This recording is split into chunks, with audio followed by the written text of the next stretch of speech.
Lancelin, esses são os, Lancelin, esses são os recursos de Deus em favor da criação. Esses índios que vemos não perceberam a nossa presença. A preocupação maior para eles é o devir, e foram adestrados para esse serviço de olhar as manadas contra os vampiros das trevas. Nesse campo eles são terríveis, mas obedientes ao comando. E rematou: são peças da vida maior que amamos muito. Eu ainda estava com a sede de conhecer e manifestei novamente a minha dúvida sobre o que Caine estava fazendo junto a Ceres e Fernando. Miramês, que tipo de magnetismo é esse, que não pode ser colhido no espaço ou preparado por mãos hábeis do nosso meio? O nosso guia espiritual passou os olhos pelo rebanho, que nos servia de festa, e disse mansamente: meu filho, em todo lugar do universo a perfeição exige divisões em todos os aprendizados. Podemos buscar tudo isso no grande suprimento da vida. Acontece, porém, que o tempo para nós é sobremodo precioso. E o animal é como que um laboratório respeitável, que transforma o hálito divino em magnetismo animal. Ou, para melhor entender, o éter cósmico em éter físico dos mais pesados. Isso com uma rapidez incrível. São nossos colaboradores no terreno da cura, na área em que foram chamados a servir. Um, eu vou só fazer uma reflexão nessa parte dessa transformação energética que cada ser faz, né? No caso aqui, é a manada de bois e vacas, essa transformação de energia e a doação. E vou fazer uma ligação com a nossa atualidade na química. A Elisa vai poder falar bem sobre essa parte, que é o seguinte: a gente pode pegar uma planta e pegar um determinado elemento daquela planta que serve para a cura. E do ponto de vista do princípio ativo, em laboratório, dependendo das condições, de qual é o material, você pode até fazer ele de um ponto de vista químico. Mas é um outro processo, exige mais tecnologia, exige um conhecimento, se é para separar aquele elemento ativo.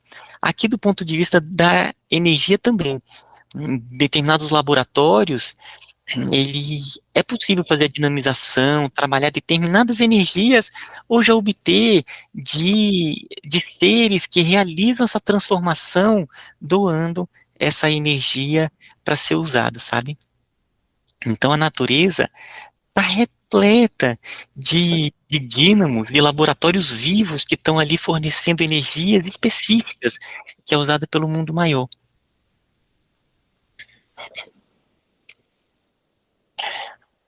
Ainda muito tinha a perguntar. Todavia o tempo estava esgotado. Fervia minha cabeça, pensando na maldade que os homens desenvolvem contra os animais. Partimos para uma fazenda, onde reclamavam a nossa presença.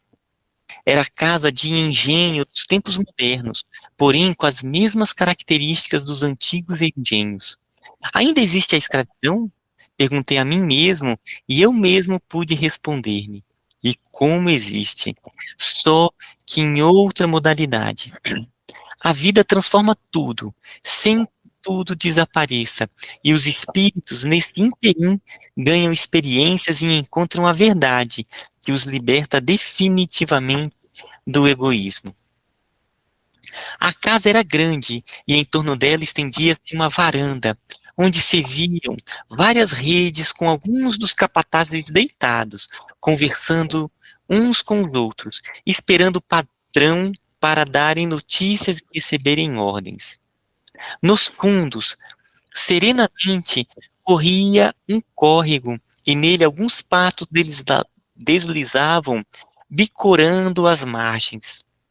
Os canaviais à vista mostravam um verde encantador. Era uma noite em que os próprios animais se esqueceram de dormir. As estrelas emitiam luzes que aos nossos olhos apresentavam variados matizes.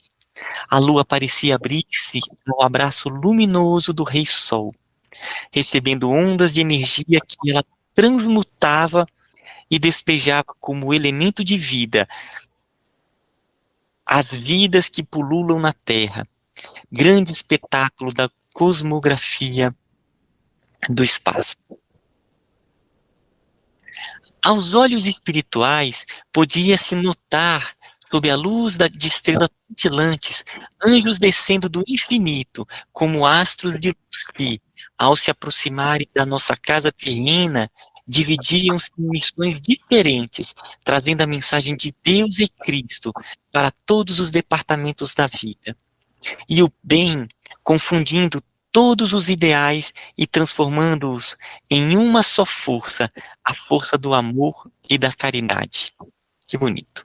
Que bonito. Quando a gente olha para a grandeza da vida, para a obra de Deus, sentimos no coração que desaparecemos, que perdemos nossa personalidade, parecendo-nos que nada somos. A Via Láctea, como um gigantesco carro cósmico, balouçando no ninho universal, carrega consigo mais ou menos 120 bilhões de astros, cantando em harmonia divina, desde o simples átomo ao conjunto esplendoroso do agregado de luzes que nos fascina. Incontáveis galáxias ocupam o espaço infinito, cada uma representando uma nota harmoniosa na sinfonia universal. E pensar em, 120 bilhões de astros, e cada astro desse tem aí o seu número ainda de planetas que ficam orbitando em torno dele.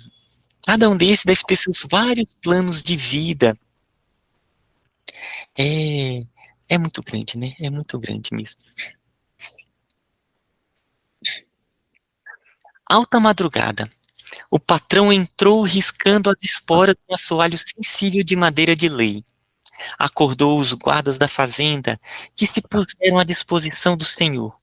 Ele, sorrindo para mostrar o zelo pelos seus servidores, ordenou: tragam-me uma bebida. Estou com sede e fome. Em poucos minutos, alguém já o tinha livrado das botas e a vasilha de água morna estava chegando para banhar-lhe os seus pés. Velho costume desde rapazola. Tinha um ventre volumoso, sempre faminto, e a alegria florava nas faces queimadas de sol quando via a refeição servida. Conversavam muito à mesa e foram dadas ordens mais severas em relação aos trabalhadores que, de sol a sol, enfrentavam tarefas pesadas para não serem advertidos ou convocados a serviços piores. Em 2 bancos, que o tempo marcara com o brilho do uso, estavam descansando 2 entidades de porte esquisito, cada uma delas armada com cartucheira e facões. Usavam alpargatas de couro cru, chapéus abanados e uma série de bugigangas que a ignorância faz reunir. Fui em busca de Meramês, e logo ele me explicou. Essas entidades foram, quando na carne, donas dessa fazenda, e ainda continuam na posição de mandatários, pai e filho. Espíritos terríveis, que nunca se lembraram do próximo nem da própria família. Tinham sempre em primeiro lugar a fazenda, o gado e a lavoura. O egoísmo na vida deles era o senhor que a tudo dominava, e o apego às coisas terrestres era de tal intensidade que se esqueciam de si mesmos. Vê, Lancelã, o estado desses espíritos. Eis aí a cópia do que foram no passado. Depois que eu pensasse um pouco, e continuou. Esse senhor de engenho, que ora descansa diante dos seus capangas, é um anjo em comparação a esses dois infelizes que desconhecem o verdadeiro estado em que se encontram. Analisa a força do progresso que ninguém domina, porque é Deus agindo pelo instrumento do tempo. Meditei e vi que era verdade. Antes que eu perguntasse mais, o querido instrutor, lendo os meus pensamentos, já acrescentava: graças a Deus, os futuros donos dessa fazenda serão melhores do que esse atual, sem que eles percebam. 2 dos seus filhos já se encontram em São Paulo estudando, e 2 moças já formadas viajam para o exterior. Já têm uma nova mentalidade, sem querer expor para a família os seus ideais com relação aos bens materiais e os seus comportamentos diante da humanidade. O mal é, por natureza, transitório, meu filho. Somente o bem avança no tempo e no espaço, como sementes fecundantes de multiplicidade sem fim. Fiquei olhando para Miramês em êxtase. Voltei a mim mesmo, dizendo que ele tinha razão, e essa razão destampou uma alegria intraduzível no meu coração. O nosso guia, na sua simplicidade, rematou. Disse assim Lancelin: Jesus tinha razão. Saímos pelos campos, onde a agricultura se estendia sem fim, florescendo na sua majestosa posição. Espíritos de várias naturezas transitavam na lavoura com afazeres múltiplos. Luzes riscavam o espaço de vários pontos da fazenda. Em muitos casos, eram sinais de entidades para entidades, de quem a telepatia não era conhecida, ou os pensamentos não chegaram a desenvolvê-la. Eu vou fazer só uma reflexão sobre essa parte desses dois espíritos, pai e filho, ele falando do progresso, a evolução que vai acontecendo de geração em geração. Tem um livro do André Luiz chamado E a Vida Continua. Esse livro é uma história de um caso que o André Luiz teve acesso, que é mais ou menos assim também, é uma família, duas famílias que tiveram uma luta muito grande por questões de terra. No fim das contas, uma das famílias que tinha mais força conseguiu tomar aquela terra. E ali tem todo um aspecto que acontece, um aspecto espiritual, ou a pessoa que perdeu a terra se sentiu muito injustiçada. Enfim, aí acontece todo um trabalho do ponto de vista espiritual, e depois, aquele que teve a terra tomada, ele nasceu como filho daquele que tomou a terra, e ele ia herdar aquela terra, para ver como de geração em geração a vida é muito sábia, ela vai levando novamente ao encontro dessas pessoas que têm esses enroscos, essas animosidades, elas acabam retornando em posições diferentes. Então ali o pai amando o filho, preparando ele para herdar aquela terra, nem imaginava todo o ciclo da vida, né? Como aqui é uma incubadora de, de apaziguamento e de cura. Então me lembrou bem esse caso aqui que o Lancelot estava contando. Uma benção, né? E se você lembra, a gente vê a história da humanidade, tanta maldade que a gente tinha no coração, né? Estou lembrando que uma vez eu fui a Salvador, tinha lá o Pelourinho, um lugar que ficava chicoteava os escravos em praça pública. Que maldade, né? Como a gente vem, graças a Deus, melhorando, né? Tirando, varrendo essa maldade da face da terra, né? Você vê, a humanidade vem realmente, mas cada dia mais amorosa, mais complacente, né? Eu estou lembrando agora do ensinamento do Francisco, né? De São Francisco, sempre procurando compreender mais do que ser compreendido. Olha aí que benção.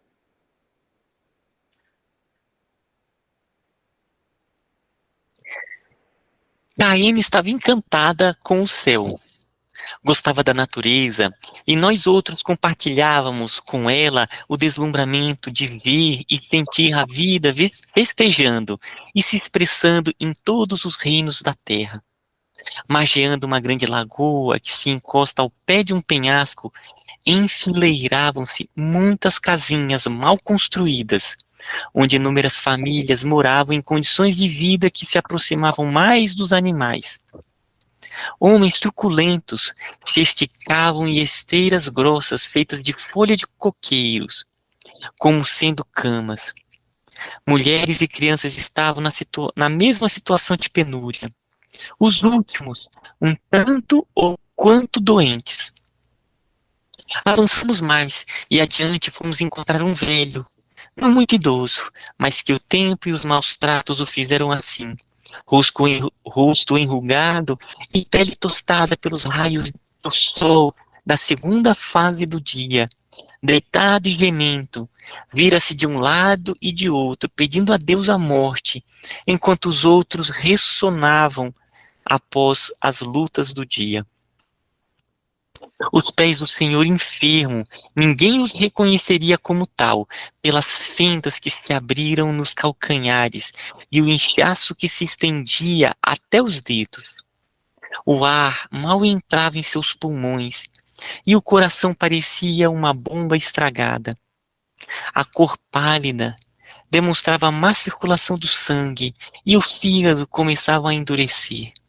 O pensamento do nosso irmão parecia igualmente morto, pois a energia que o sustentava mal fazia festa no centro coronário, sem conseguir promover a devida irrigação nos centros de força.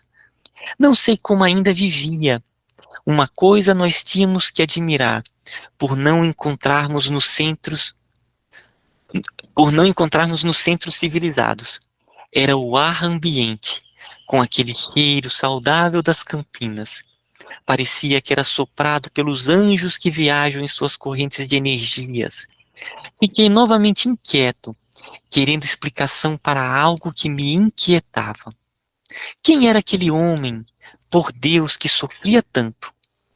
Miramês, como sempre disposto a nos ajudar a compreender as coisas e as leis, e que ele sabe escutar os pensamentos como os encarnados ouvem as palavras a eles endereçadas, me acutiu.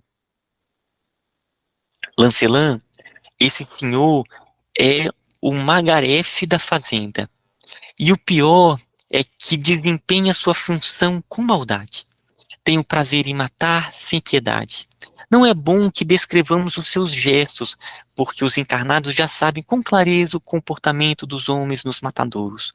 O inconveniente é que a descrição de comportamentos inferiores acompanha o papel e a tinta, tornando quem lê influenciado de um modo que não desejamos. Descrever a doença desse homem é desperdiçar tempo sem proveito. Vamos ajudá-lo sem demora, e que Jesus nos ajude a ajudar melhor. Profunda essa parte aqui, com relação à força das palavras, né? O fato de estar contando sobre ele, sobre o que ele faz, suas ações acabam que fortalece ideopacizando em outros, e não só isso, acaba que a gente entra em correntes de pensamento, despertando vivências nossas ali, determinados padrões. Então, quando ele fala aqui, né, descrever a doença desse homem é desperdiçar, aqui a doença que ele está falando é essa doença espiritual, né? Descrever a doença desse homem é desperdiçar tempo sem proveito. Vamos ajudá-lo sem demora e que Jesus nos ajude a ajudar melhor. Muito bonito, né? Focar realmente na construção, na ideoplastização do que há de positivo e no bem. É interessante nesse ponto que você levantou, né? Da força, né, do que a gente pensa, né? Do que a gente vivencia ao nosso redor, né? Como ela é importante na determinação de como vai acontecendo até a nossa vida, né? Ele mostra nesse ponto um aspecto que a gente pode considerar mais negativo, mas tem uma situação muito parecida, né? Que popularmente, né, o pessoal conhece como simpatia, né? Que não deixa de ser um movimento magnético, né? Que é de crença, né? Você é envolvido na crença que aquilo acontece se você fizer determinada coisa que, do ponto de vista científico, é totalmente absurdo. E você vai vendo a descrição de vários casos que deu exatamente certo, né? E isso vai gerando uma mentalidade e uma criação daquela atmosfera que todo mundo passa a acreditar naquilo e faz acontecer, né?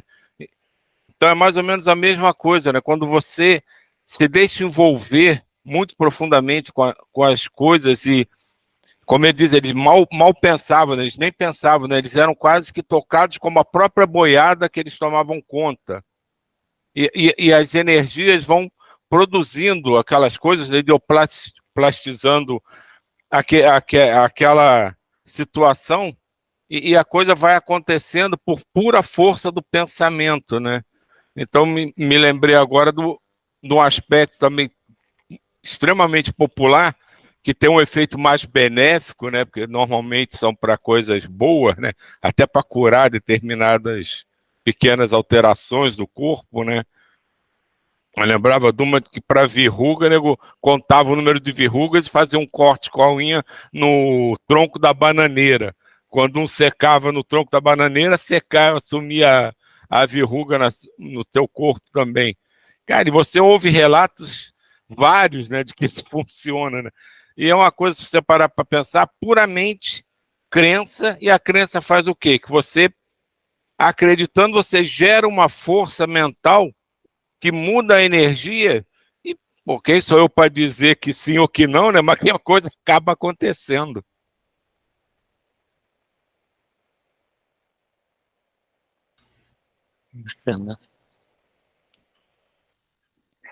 Caína foi chegando com Celes.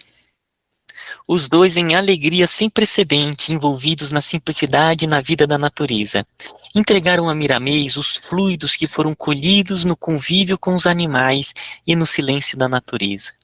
Miramês, com todo carinho, recebeu aquele tesouro. Como ele sempre diz, fez algumas evoluções com as mãos e podemos notar que a massa fluídica começou a se iluminar, tomando coloridos variados e mostrando-se com mais vida. O nosso guia espiritual desdobrou os fluidos que pareciam enrolados como que em um lençol de energia, embrulhando todo o nosso enfermo com aquela sutil pasta invisível aos olhos humanos. Durante esse transe que nos fez admirar a habilidade do nosso companheiro, Padre Galeno e os outros irmãos que nos acompanhavam estavam em prece, de maneira a facilitar ainda mais a operação espiritual. Nossa. Daí a instantes, aquele lençol magnético foi se enchendo de maneira descomunal, como se fosse um balão, tomando uma cor arroxeada e cheiro desagradável. Foi nessa hora que as mãos de Miramês operaram com rapidez, deslocando o manto fluídico imantado com o magnetismo inferior do enfermo, que se enrasgava no centro do balão. Por fim, separou-o do corpo do doente e, com a nossa ajuda, o retirou da casa, onde o soltamos no espaço. Ele foi tomando alturas e, sem que perguntássemos, Miramês foi dizendo para nos esclarecer: esse balão de energias deterioradas vai subir até determinada altura e se desfará em contato com certas correntes de energias provindas de outras casas de Deus e que se alinham com os meridianos da Terra, os quais muitos julgam serem imaginários. Ela voltará às mãos da natureza, obedecendo à lei natural de que nada se perde na imensa vinha do Senhor. Eita, que bonito, hein, gente? Acho que tá aí. Eu vou só falar uma coisa bem rapidinha, como falando dos meridianos da Terra. A Terra é como um organismo vivo, né? Da mesma forma que nós temos aqui todo o nosso sistema circulatório levando fluidos, o sangue alimentando os pontos, a Terra também tem todos os seus canais energéticos conectando pontos de dinamização de energia, levando para vários pontos. Então, tem esses meridianos e esses fulcros, esses chakras na Terra, igual acontece com a gente. Igual acontece com a gente, né? Quando a gente faz e recolhe as energias e manda para o fundo do mar sagrado, são correntes marítimas, da mesma forma que correntes aéreas, né? De energias que a gente ainda não entende, né? Ou, não é que não entende, no momento a gente não entende. Trabalham, né, da mesma forma, né? As correntes marítimas purificadas, né, também existem, né? E vão fazendo o mesmo trabalho.